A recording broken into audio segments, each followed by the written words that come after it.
Advice for writing the rough draft and final paper. And I'm going to expand on this advice a little bit right now. So I call this How to Picture Your Final Paper, and have a section there on what would constitute a beautiful paper. Let me just go over that quickly.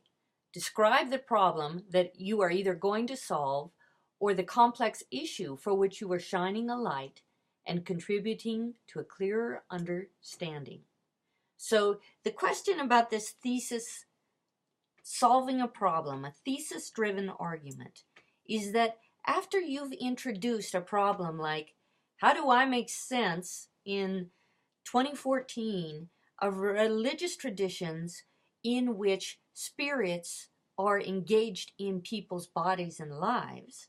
That's a pretty interesting problem. Do you remember the beginning of this semester? Wondering, where is this course going, starting with voodoo?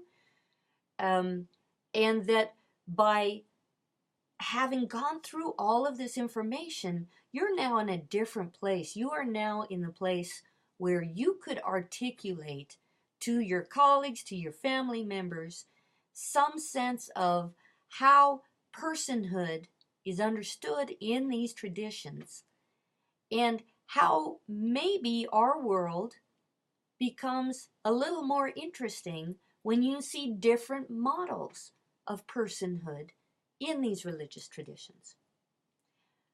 I like to think that we are all spoken through by our technologies, by the power of money in our culture, by subconscious and unconscious, and we have lots of names for the things that talk to us and talk through us that we never think are exotic.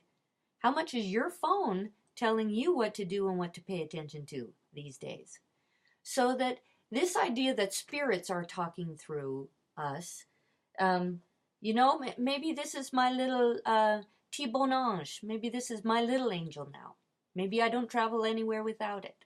So part of what we've done in this course is expand our capacity, challenge our assumptions about what is normal in subjectivity, what is normal in personhood, by seeing models that are different from our own. And through that process, we might be able to see our own tradition more critically. That might be one of the problems that might drive your study of these two, your comparison and contrast of these two traditions. What would constitute a beautiful paper? Bullet 2. Each of you has to frame that problem with regard to the ritual process, particularly the liminal stage of the ritual process. So after the introduction, your paper needs to define its terms, including providing the intellectual history of the term liminality, and also other important terms such as African diaspora, spirit possession, spirit, right? Murphy told us what spirit would mean for his purposes. You might need to define what spirit will mean for your purposes. Hemispheric perspective. Murphy expands on the role of a hemispheric perspective in his book, in his final chapter, which I did not assign, but I am here and now highly recommending as one of the best ways for you to start into your final paper, is to read that final chapter of Murphy, because that's where he is wrapping up what have I done in this book. Here it is, which is what a good conclusion does. All right, third, provide an accurate characterization of each religion. I want you guys to get this stuff right now. I'm giving you enough time. We've got 3 weeks to write this final paper. If you're talking about Haitian voodoo, I want to know that you can accurately describe the difference between a gros bon ange and a petit bon ange. You got to be able to tell me about big angel and little angel, what role they play in their understanding of a person, and how this transformation of a self, right? So you have to house that gros bon ange in the pot-tête so that you have room and receptivity for a spirit. I want to see that accurately described. If it's candomblé, how long is your isolation period, and what is the transformation process that opens you up to a receptivity to a royal pantheon?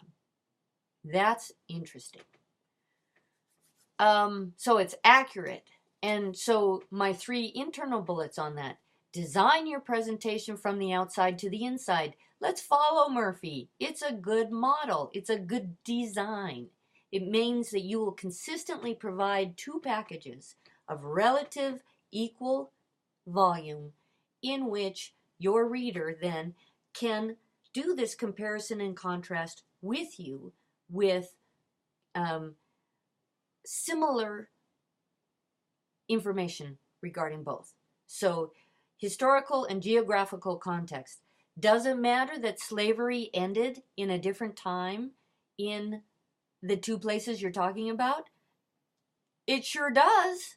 It sure does. That is going to influence the closeness and proximity of the connection with recent or less recent people coming from Africa, and the relationship of the connection to Africa will depend on when slavery ran, what kind of numbers of people were brought, what kind of concentration they were in their communities.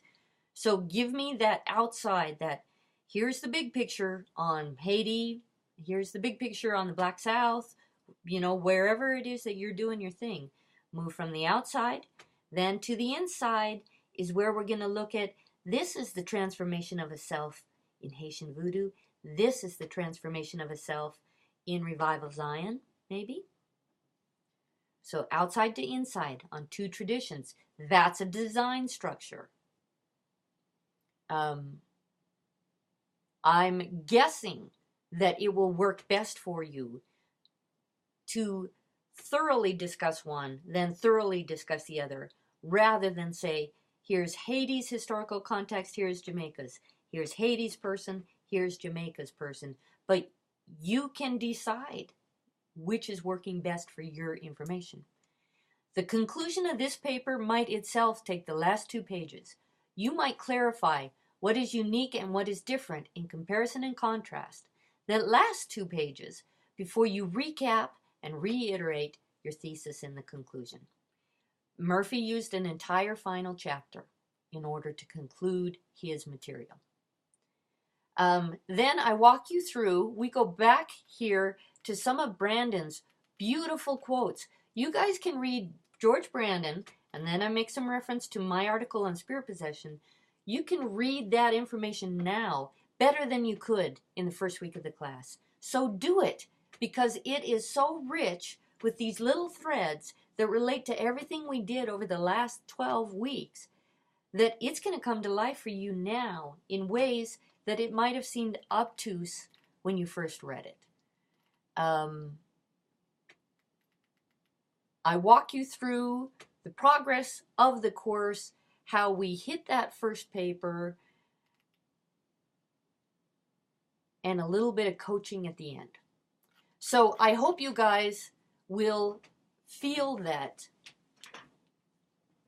you know what to do in this paper, and that you will be refreshed on where we have come from, so that you will have that beautiful thesis appropriate to an 8-page paper regarding how much context and focus on personhood brings you to a place where you can beautifully articulate with this model of subjectivity here and this model of subjectivity here, of personhood, that transformed person coming through their ceremonial events that have connected them to spirit, that you can be precise, and you might have an aha for you and for me regarding what is accomplished, what work has happened in the tradition and in the process of us comparing the tradition and the ritual process. I hope this is of some help. please call, schedule. I'll try to have that scheduler up and running, but beyond the hours on the scheduler, I'm ready for more calls. Bye.